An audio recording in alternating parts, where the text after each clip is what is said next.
Saint-Esprit.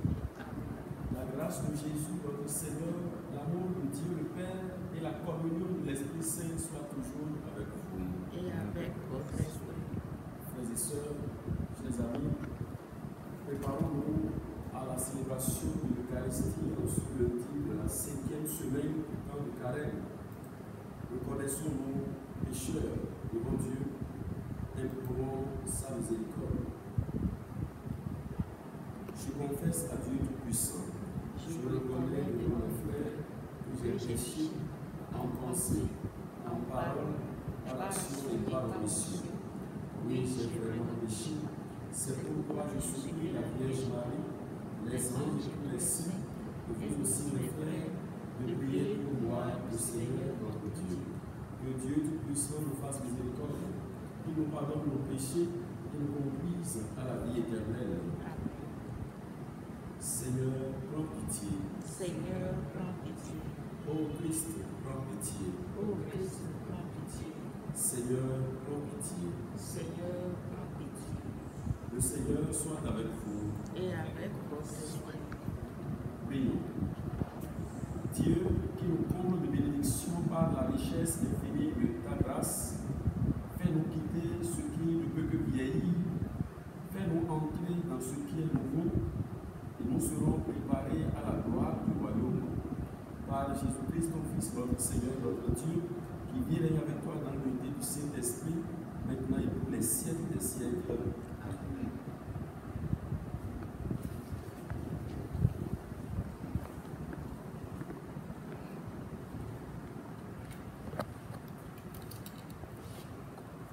Lecture du livre du prophète Daniel. Il y avait un habitant de Babylone qui se nommait Joachim. Il avait épousé une femme nommée Suzanne, fille d'Elchias. Elle était très belle et craignait le Seigneur. Ses parents étaient des justes et ils avaient élevé leur fille selon la loi de Moïse. Joachim était très riche et il possédait un jardin auprès de sa maison. Les Juifs affluaient chez lui car il était le plus illustre d'entre eux. 2 anciens avaient été désignés dans le peuple pour être juges cette année-là. Ils étaient de ceux dont le Seigneur a dit: le crime est venu de Babylone par des anciens, par des juges qui prétendaient guider le peuple. Ils fréquentaient la maison de Joachim et tous ceux qui avaient des procès venaient les trouver. Lorsque le peuple s'était retiré vers midi, Suzanne entrait dans le jardin de son mari et s'y promenait. Les 2 anciens la voyaient chaque jour entrer et se promener, et ils se mirent à la désirer. Ils pervertirent leurs pensées, ils détournèrent leurs yeux pour ne plus regarder vers le ciel et ne plus se rappeler ses justes décrets. Ils guettaient le jour favorable lorsque Suzanne entra comme la veille et l'avant-veille, accompagnée seulement de 2 jeunes filles. Il faisait très chaud et elle eut envie de prendre un bain dans le jardin. Il n'y avait personne en dehors des 2 anciens qui étaient cachés et qui les pillaient.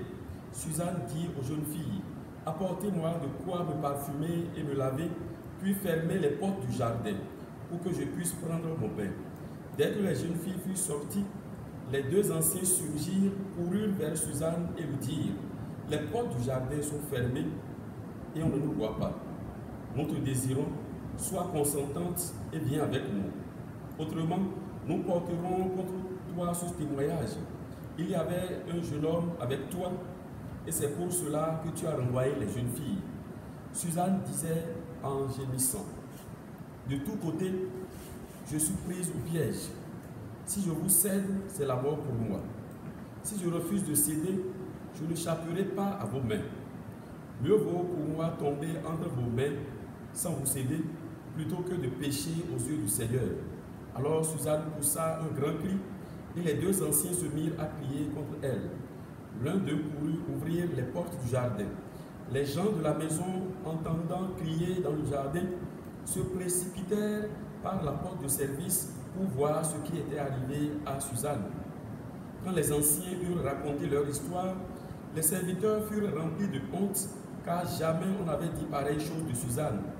Le lendemain, le peuple se rassembla chez Joachim, son mari. Les 2 anciens arrivèrent remplis de pensées criminelles contre Suzanne et décidés à la faire mourir. Ils dirent devant le peuple: envoyez chercher Suzanne, fille d'Elchias, épouse de Joachim. On l'envoya chercher. Elle se présenta avec ses parents, ses enfants et tous ses proches. Tous les siens pleuraient, ainsi que tous ceux qui la voyaient. Les deux anciens se levèrent au milieu du peuple et posèrent les mains sur sa tête. Tout en pleurs, elle leva les yeux vers le ciel, car son cœur était plein de confiance dans le Seigneur. Les anciens déclarèrent: comme nous promenions seuls dans le jardin, cette femme y est entrée avec 2 servantes. Elle a fermé les portes et renvoyé les servantes.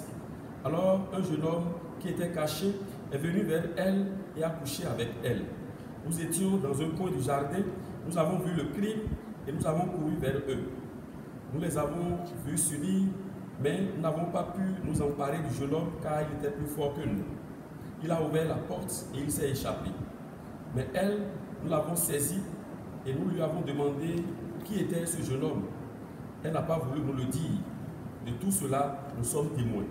L'assemblée les crut, car c'étaient des anciens du peuple et des juges, et Suzanne fut condamnée à mort.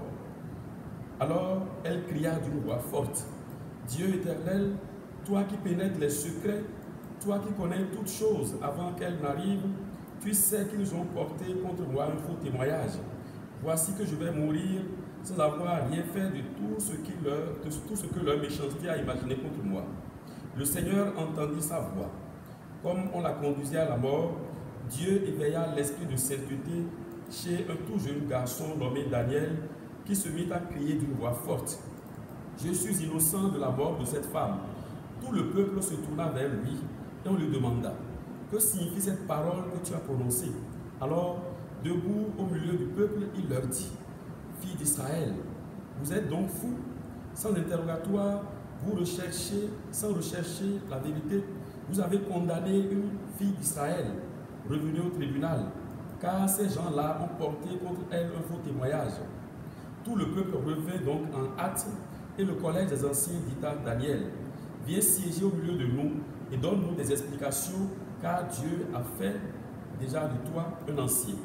Et Daniel leur dit: Séparez-les bien l'un et l'autre, je vais les interroger.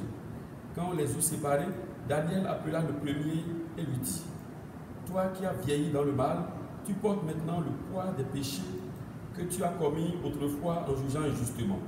Tu condamnais les innocents et tu acquittais les coupables, alors que le Seigneur a dit: Tu ne feras pas mourir l'innocent et le juste. Eh bien, si réellement tu as vu cette femme, dis-nous sous quel arbre tu les as vus se donner l'un à l'autre. Il répondit: Sous un sycomore. Daniel dit: Voilà justement un mensonge qui te condamne. L'ange du Seigneur a reçu un ordre de Dieu et il va te mettre à mort. Daniel le renvoya et fit amener l'autre et lui dit: Tu es de la race de Canaan et non de Juda. La beauté t'a dévoyé et le désir a perverti ton cœur. C'est ainsi que vous traitiez les filles d'Israël et par crainte elles se donnaient à vous. Mais une fille de Juda n'a pu consentir à votre crime. Dis-moi donc sous quel arbre tu les as vus se donner l'un à l'autre. Il répondit: Sous un châtaignier. Daniel lui dit: Toi aussi, voilà justement un mensonge qui te condamne. L'ange de Dieu attend l'épée à la main pour te châtier et vous faire exterminer. Alors toute l'assemblée poussa une grande clameur et bénit Dieu qui sauve ceux qui espèrent en lui. Puis elle se retourna contre les deux anciens que Daniel avait convaincus de faux témoignages par leur propre bouche. Conformément à la loi de Moïse, on leur fit subir la peine que leur méchanceté avait imaginée contre leur prochain. On les mit à mort. Et ce jour-là, une vie innocente fut épargnée. Parole du Seigneur. Salut. Si je traverse les ravins de la mort, je ne crains aucun mal, car tu es avec moi, Seigneur. Si je traverse les ravins de la mort, je ne crains aucun mal, car tu es avec moi, Seigneur. Le Seigneur est mon berger, je ne manque de rien. Sur des prés des fraîches, il me fait reposer. Il me mène vers les eaux tranquilles, il me fait revivre. Il me conduit par le juste chemin pour l'honneur de son nom. Si je traverse les ravins de la mort, je ne crains aucun mal, car tu es avec moi, Seigneur. Si je traverse les ravins de la mort, je ne crains aucun mal, car tu es avec moi, Seigneur. Ton bâton me guide et me rassure. Tu prépares la table pour moi devant mes ennemis. Tu répands le parfum sur ma tête. Ma coupe est débordante. Si je traverse les ravins de la mort, je ne crains aucun mal, car tu es avec moi, Seigneur. Grâce et bonheur m'accompagnent tous les jours de ma vie. J'habiterai la maison du Seigneur pour la durée de mes jours. Si je traverse les ravins de la mort, je ne crains aucun mal, car tu es avec moi, Seigneur. Ta parole, Seigneur, est vérité, et ta loi, délivrance.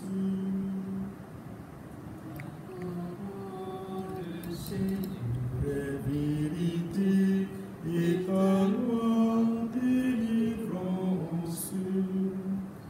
Je ne prends pas plaisir à la mort du méchant, dit le Seigneur, qu'il se détourne de sa conduite et qu'il vive. Ta parole, Seigneur, est vérité, et ta loi, délivrance. Le Seigneur soit avec vous. Évangile de Jésus-Christ selon Saint Jean. En ce temps-là, Jésus s'en alla au mont des Oliviers. Dès l'aurore, il retourna au temple. Comme tout le peuple venait à lui, il s'assit et se mit à enseigner. Les scribes et les pharisiens lui amènent une femme qu'on avait surprise en situation d'adultère. Ils la mettent au milieu et disent à Jésus: Maître, cette femme a été surprise en flagrant délit d'adultère. Or, dans la loi, Moïse nous a donné l'ordre de lapider ces femmes-là. Et toi, que dis-tu? Il parlait ainsi pour le mettre à l'épreuve afin de pouvoir l'accuser. Mais Jésus s'était abaissé et du doigt, il écrivait sur la terre. Comme on persistait à l'interroger, il se redressa et leur dit: Celui d'entre vous qui est sans péché, qu'il soit le premier à lui jeter une pierre. Il se baissa de nouveau et il écrivait sur la terre. Eux, après avoir entendu cela, s'en allèrent un après un, en commençant par les plus âgés. Jésus resta seul avec la femme toujours là au milieu. Il se redressa et lui demanda: Femme, où sont-ils donc? Personne ne t'a condamné? Elle répondit: Personne, Seigneur. Et Jésus lui dit: Moi non plus, je ne te condamne pas. Va, et désormais ne pêche plus. Acclamons la parole de Dieu.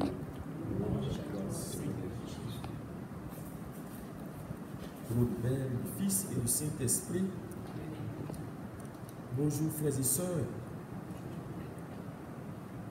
Les deux textes que l'Église propose à notre méditation en ce lundi de la 5e semaine du temps de Carême sont riches. Je voudrais souligner 3 points. Le premier point, c'est qu'on découvre l'homme à travers ces textes. On découvre en l'homme cette tendance à accuser. L'homme est prompt à porter le doigt accusateur sur son prochain, alors même que lui-même est péché. Et il est pécheur, il fait l'expérience du péché au quotidien. Il accuse. N'oublions pas que Satan est appelé l'accusateur de nos frères. C'est celui qui est prompt à accuser l'homme devant Dieu. Alors, nous sommes des pécheurs, apprenons à résister à la tentation qui nous pousse à accuser les autres. Parce que, en tant que pécheurs, nous avons tous besoin de la miséricorde de Dieu. Et le deuxième point, c'est que Dieu, lui, il est miséricorde et justice. Il est même plus miséricorde que justice. Dieu n'accuse pas. Dieu ne condamne pas. Mais Dieu appelle le pécheur à reconnaître son péché, à s'en détourner et à revenir à lui pour vivre. Alors, nous voyons dans l'évangile les accusateurs qui ont amené la femme surprise en flagrant délit d'adultère devant Jésus. Et l'évangile dit, il voulait même accuser Jésus lui-même.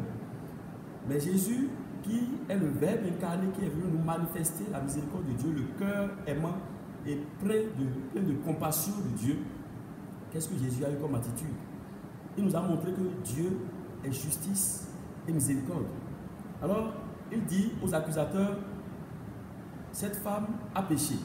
Il est vrai, on l'a surprise en flagrant délit, mais seul celui qui est sans péché a le droit d'accuser cette femme. Alors que celui qui est sans péché parmi vous soit le premier à lui jeter la pierre, à la lapider. Au moins, de ce côté, ils ont été très honnêtes. Ils ont reconnu leur péché et l'un après l'autre, ils sont partis. Alors, nous voyons dans cet évangile Jésus qui manifeste la justice de Dieu. Selon la justice de Dieu, l'homme ne peut pas accuser, l'homme ne peut pas condamner. Dieu seul, lui, le Saint des Saints, peut accuser et peut condamner. Mais lui n'accuse pas, il ne condamne pas. Il est là pour nous pardonner, pour nous manifester sa miséricorde et sa compassion. Apprenons nous aussi à revenir au Seigneur, reconnaître nos péchés et à implorer sa miséricorde et il nous pardonne. Le dernier point, dans la première lecture, Suzanne a été faussement accusée. C'est une fausse accusation, accusée par méchanceté. Et elle a crié vers le Seigneur. Et le Seigneur a écouté sa supplication. Elle a mis sa confiance dans le Seigneur l'a délivrée de ses accusateurs. Nous aussi, parfois nous sommes victimes de l'injustice, de fausses accusations. Il ne s'agit pas de chercher des boucs émissaires, mais comme Suzanne, de crier vers le Dieu qui est plein de miséricorde, qui est plein de compassion, et il nous sauve. Qu'il continue de nous sauver de la maladie, de la pandémie qui fait beaucoup de ravages dans notre monde aujourd'hui. Ce n'est pas la peine pour nous de continuer à accuser des gens, voir les grands de ce monde s'accuser mutuellement. Ça ne sert à rien. Nous aussi n'entrons pas dans cette dynamique de l'accusation, mais essayons d'observer les mesures de prévention qui nous sont proposées. Essayons d'être prudents et continuons, comme Suzanne, à crier vers le Seigneur et lui, il nous sauve. Que sa grâce nous accompagne tout au long du reste de ce sang de carême. Amen. Au nom du Père et du Fils et du Saint-Esprit.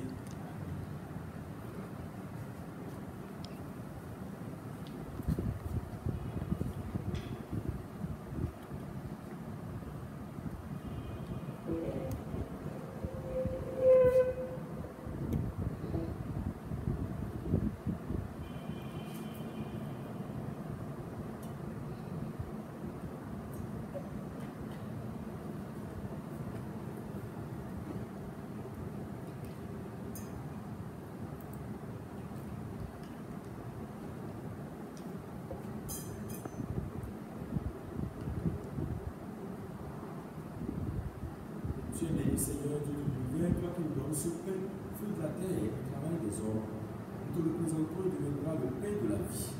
Béni soit Dieu, maintenant toujours. Tu es béni, Seigneur, Dieu de l'univers, toi qui nous donnes ce pain, fruit de la vie et le travail des hommes.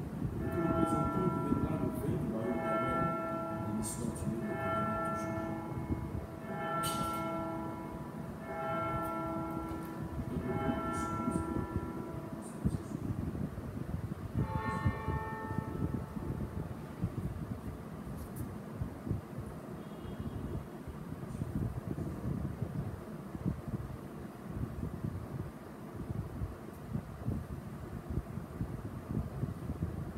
Ensemble, au moment d'offrir le sacrifice de toute l'Église. Gloire et Dieu, salut.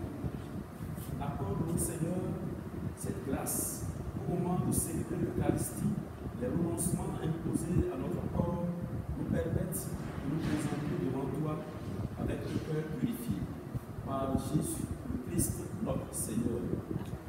Le Seigneur soit avec vous. Et avec votre esprit. Élevons notre cœur. Nous le tournons vers le Seigneur. Rendons grâce au Seigneur notre Dieu. Cela est juste. Vraiment, il est juste et bon de te rendre gloire et d'offrir notre action de grâce toujours et en tout lieu. À toi, Père très saint, Dieu éternel et tout-puissant, car tu veux, par notre jeûne et nos privations, réprimer nos penchants mauvais, élever nos esprits, nous donner la force et en faire la récompense par le Christ notre Seigneur. Par lui, avec les anges et tous les saints, nous proclamons ta gloire en disant Saint, Saint, Saint. Le Seigneur, Dieu de l'univers, le ciel et la terre sont remplis de ta gloire. Hosanna au plus haut des cieux.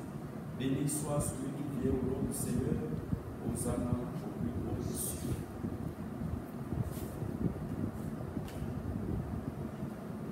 Toi qui es vraiment saint, toi qui es la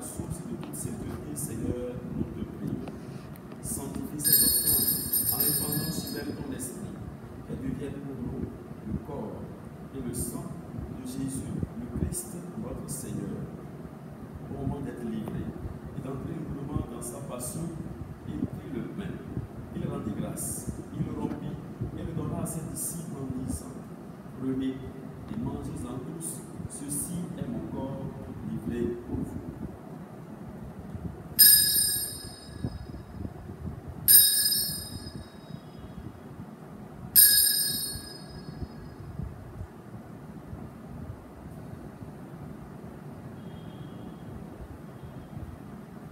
De même, à la fin du repas, il prit la coupe. De nouveau, il rendit grâce et la donna à ses disciples en disant: Prenez et buvez-en tous, car ceci est la coupe de mon sang, le sang de l'alliance nouvelle et éternelle, qui sera versé pour vous et pour la multitude en rémission des péchés. Vous ferez cela en mémoire de moi.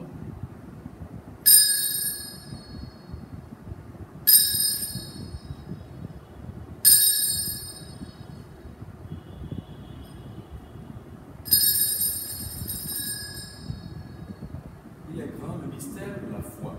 Nous proclamons ta mort, Seigneur Jésus. Nous célébrons ta résurrection. Nous attendons ta venue dans la gloire. Faisant ici mémoire de la mort et de la résurrection de ton Fils, nous t'offrons, Seigneur, le pain de la vie et la coupe du salut. Et nous te rendons grâce car tu nous as choisis pour servir dans ta présence. Humblement, nous te demandons, craignant par le corps et au sang de Christ, nous soyons rassemblés par l'Esprit Saint dans un seul corps. Souviens-toi, Seigneur, de ton Église étendue à travers le monde. Fais-la grandir dans ta charité avec le pape François, notre archevêque Roger et tous ceux qui ont la charge de ton œuvre. Souviens-toi aussi de nos frères et sœurs qui se sont endormis dans l'espérance de la résurrection. Souviens-toi de tous ceux et celles qui sont morts de cette pandémie Covid-19. Souviens-toi de tous les défunts de nos familles, de toutes les âmes du purgatoire, de tous les hommes, de toutes les femmes, de toutes les cette vie. Reçois-les dans ta lumière auprès de toi. Sur nous tous, enfin, nous implorons ta bonté. Sur tous ceux et celles qui sont affectés par cette pandémie, tous ceux qui souffrent et qui ont besoin de nos prières, nous implorons ta grâce et ta bénédiction. Permets qu'avec la Vierge Marie, la bienheureuse Mère de Dieu, avec Saint Joseph, son très chaste époux, avec les apôtres et les saints de tous les temps qui ont vécu dans ton amitié, nous ayons part à la vie éternelle et que nous chantions ta louange par Jésus-Christ, ton Fils bien-aimé. Par lui, avec lui et en lui, à toi Dieu le Père Tout-Puissant, dans l'unité du Saint-Esprit, tout honneur et toute gloire pour les siècles des siècles. Unis dans le même esprit, nous pouvons dire avec confiance la prière que nous avons reçue du Sauveur. Notre Père, qui es aux cieux, que ton nom soit sanctifié, que ton règne vienne, que ta volonté soit faite sur la terre comme au ciel. Donne-nous aujourd'hui notre pain de ce jour. Pardonne nos offenses comme nous pardonnons aussi à ceux qui nous ont offensés. Et ne nous laisse pas entrer en tentation, mais délivre-nous du mal. Délivre-nous de tout mal, Seigneur, et donne la paix à notre temps. Par ta miséricorde, libère-nous du péché. Rassure-nous, rends-nous forts devant les épreuves. En cette vie où nous espérons le bonheur que tu promets et l'avènement de Jésus-Christ, notre Sauveur. Merci à toi qu'appartiennent le règne, la puissance et la gloire pour les siècles des siècles. Seigneur Jésus-Christ, tu as dit à tes apôtres, je vous laisse la paix, je vous donne ma paix. Ne regarde pas le péché, mais la foi de ton Église, pour que ta volonté s'accomplisse. Donne-lui toujours cette paix et conduis-la vers l'unité parfaite, toi qui règnes pour les siècles des siècles. Amen. Que la paix du Seigneur soit toujours avec vous. Et la paix. Agneau de Dieu, qui enlève le péché du monde, prends pitié. Agneau de Dieu, qui enlève le péché du monde, prends pitié. Agneau de Dieu, qui enlève le péché du monde, donne-nous pardon.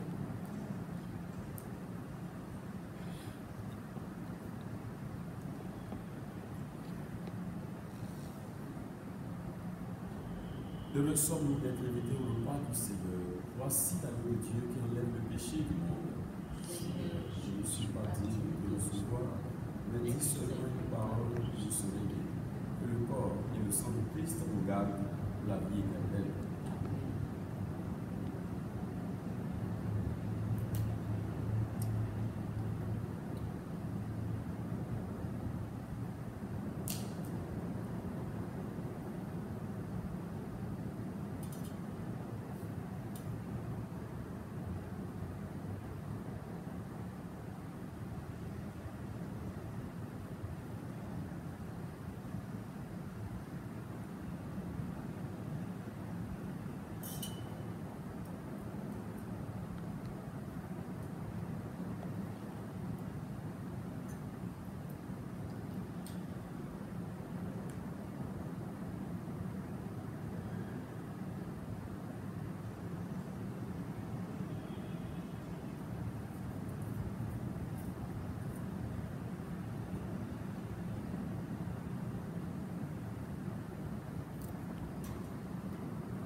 prions encore le Seigneur. Déjà fortifié par cette Eucharistie, nous te prions encore, Seigneur, que ta grâce vous purifie de nos penchants mauvais et nous aide à marcher vers toi en suivant joyeusement le Christ, lui qui vit et règne maintenant et pour les siècles des siècles. Amen. Prière des conférences épiscopales d'Afrique et Madagascar pour arrêter la progression du Covid-19. Dieu, notre Père tout-puissant et miséricordieux, qui montre ton amour pour toute la création, nous nous présentons devant toi pour demander une maîtrise rapide du coronavirus et des autres maux qui ravagent actuellement notre monde. Écoute avec bonté nos prières pour ceux et celles qui sont touchés par le virus et les autres maux dans les différentes parties du monde. Donne la guérison aux malades, la vie éternelle aux morts et la consolation aux familles éprouvées.